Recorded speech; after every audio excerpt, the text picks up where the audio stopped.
We are back at the Grape Grain stand. I'm joined by Ian, also known as That Wine Fella. Hello. Hello, mate. Hi. You've just finished your talk to the crowd.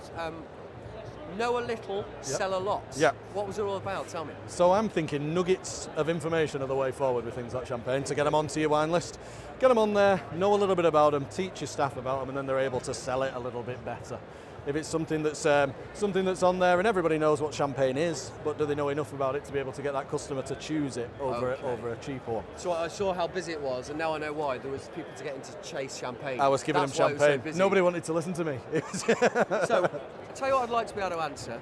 When I talk about champagne to people, they'll say, why is it so expensive? Why is it so bloody expensive? Why is it so expensive? Costs a lot. They're the most expensive grapes in the world.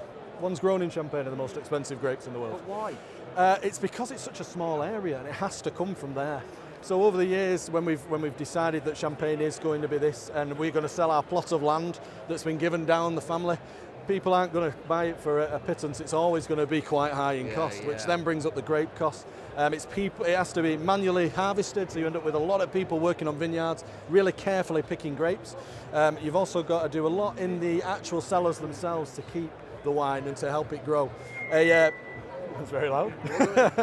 Non-vintage and vintage champagnes still need resting on their lees for certain amounts of time.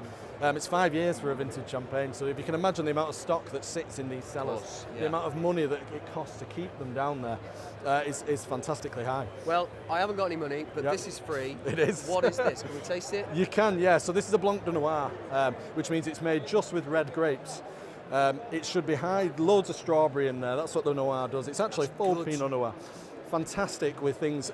One of the things that people have learned over the years from Wimbledon is strawberries and champagne, and that's what we should do. But a brut champagne doesn't always work fantastically well with strawberries. There's a little bit too much sweetness there. This has got a little bit more red fruit to it. It's a little bit more about it. It's a Pinot Noir, so you get this great sort of strawberries and cream flavour and nose to it as well. That works fantastically well with the desserts. Well, Ian, thank you. Nice talking to you. Nice talking to you too. Cheers, all the best. Friend. Cheers.